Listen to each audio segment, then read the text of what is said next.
کہ دعویٰ ہم نبی مہربان کے امت کا ہونے کا کرے، اور رسم و رواج، طور طریقے، خوشیاں اور غم، چلن اور ہماری شکل و شباہت وہ عیسائیوں کے ساتھ ملتی ہو، وہ یہودیوں کے ساتھ ملتی ہو، وضع میں ہو تم نصارہ، تمدن میں ہو ہنود، یہ مسلمان ہیں جنہیں دیکھ کے شرمائے یہود۔ یہ علامہ اقبال یہ بات کہہ کے گئے کہ ہمارا رہن سہن سارا یہودیوں عیسائیوں والا ہو، ہماری سوچ اور فکر اور رسم و رواج سارے ہندوؤں والے ہوں، اور ہمارے کام دیکھ کے، کرتوت دیکھ کے یہودی بھی شرما جائے، یار یہ تو ہمیں بھی کاٹ گئے۔ اس لیے ہمیں اس قوم کی مشابہت اختیار نہیں کرنی۔ یہ کتنی مرتبہ میں نے اسی جگہ پہ کھڑے ہو کے یہ بات کہی ہے کہ خدا کے لیے ہیپی برتھ ڈے منانے چھوڑ دیں۔ یہ آپ صلی اللہ علیہ وسلم کی سنت نہیں ہے۔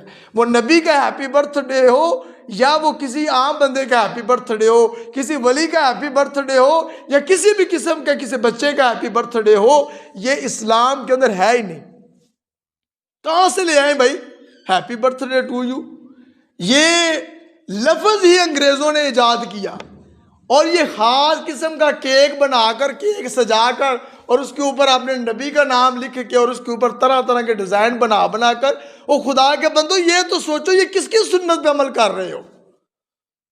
یہ کون کیک کاٹ دے؟ آپ کبھی عیسائیوں کی محفلوں کو دیکھیں، یوٹیوب کے اوپر سرچ کر کے دیکھیں، سب سے زیادہ دنیا بھر کے اندر کرسمس ڈے کے موقع پر یہ آپ کے کیک کاٹے جاتے ہیں۔ ان کے بڑے بڑے جو پوپ پادری ہیں وہ ہیپی برتھ ڈے وہ مناتے ہیں، یہ ان کی سنت ہے۔ نہ یہ حضرت عیسیٰ علیہ السلام کی سنت ہے، نہ کسی نبی کی سنت ہے، نہ ہمارے پیارے نبی آخر الزمان حضرت محمد مصطفیٰ صلی اللہ علیہ وسلم کی سنت ہے۔ آپ کی جب برتھ ڈے نہیں منائی جا سکتی، نہ حضرت ابوبکر صدیق نے منائی، نہ عمر فاروق نے منائی، نہ حضرت عثمان غنی نے منائی، نہ حضرت علی نے منائی، اور نہ ہی کسی صحابی، تابعی، ولی کسی نے نہیں منائی۔ ہم آج عیسائیوں کی برتھ ڈے منا کر ان کو ہیپی کرسمس ڈے کہتے ہیں۔ ایک شرک کے اندر، ان کے غلط عقیدے کے اندر ہم ایک حصہ دار بن جاتے ہیں۔ اور آخری جو بات ہے وَلَمْ يَكُنْ لَهُ كُفُوًا أَحَدٌ، عقیدہ توحید کو سمجھیں کہ اس اللہ جیسا کوئی بھی نہیں ہو سکتا۔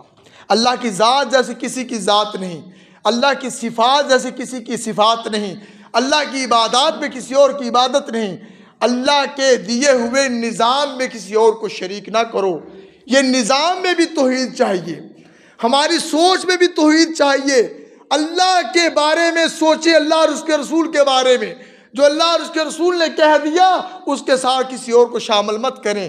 دل میں توحید کو ڈالیں، اس دل میں اللہ اور اس کے رسول کی محبت کے سوا کسی اور کو نہ داخل ہونے دیں۔ اپنے معاملات میں توحید پیدا کریں، اپنے کردار میں توحید پیدا کریں، محبت میں توحید پیدا کریں، اپنے عشق میں توحید پیدا کریں۔ ہر چیز کا درس یہ ہمیں توحید دیتی ہے۔ یک رنگ ہو جا، نہ تو رانی رہے باقی، نہ ایرانی نہ افغانی۔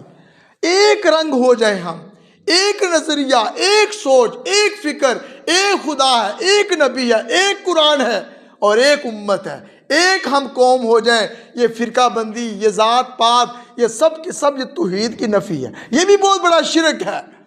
اللہ کے نبی ہمیں ایک دین دے کر گئے ہیں، ہم نے اس کے ٹکڑے ٹکڑے کر کے کسی کو وہابی بنا دیا، کسی کو سنی بنا دیا، کسی کو دیوبندی بنا دیا، کسی کو کچھ بنا دیا، کسی کو کچھ بنا دیا۔ ہم نے اپنے نبی کے دین کے ٹکڑے کر کے گویا کہ شرک کیا، اس کو ایک نہیں رہنے دیا۔ اس لیے میری تمام اہل اسلام سے مؤدبانہ گزارش ہے کہ خدا کے لیے عیسائیوں کے ساتھ ٹھیک ہے، باقی دنیاوی معاملات میں لین دین کریں، اجازت ہے، لیکن اپنے عقیدہ توحید پر کسی بھی طرح کا کمپرومائز نہ کریں، کسی بھی کرسمس ڈے میں نہ شامل ہوں، نہ ان کو کیک کاٹنے میں، نہ ان کو ہیپی برتھ ڈے کہنے میں ان کے ساتھ بالکل تعامل نہ کریں۔ ان کو واضح کریں بھئی آپ کا یہ عقیدہ ہے، عیسیٰ علیہ السلام نعوذ باللہ اللہ کے بیٹے ہیں، ہمارا یہ عقیدہ نہیں ہے، لہٰذا ہم اس شامل نہیں ہونا چاہتے۔ ہمارے لیے یہ سب سے زیادہ خطرناک ہے کہ ہم ایک ایسے عقیدے کا حصہ بن جائیں کہ جو بہت بڑا شرک ہے۔ اللہ تعالیٰ سے دعا ہے اللہ تعالیٰ ہمیں توحید پر قائم دائم رکھے، توحید پر ہی ہماری موت آئے، اور اللہ اور اس کے رسول کے دیے ہوئے وعدے کے مطابق ہمیں جنت الفردوس میں اعلیٰ مقام عطا فرمائے۔ سبحان ربک رب العزت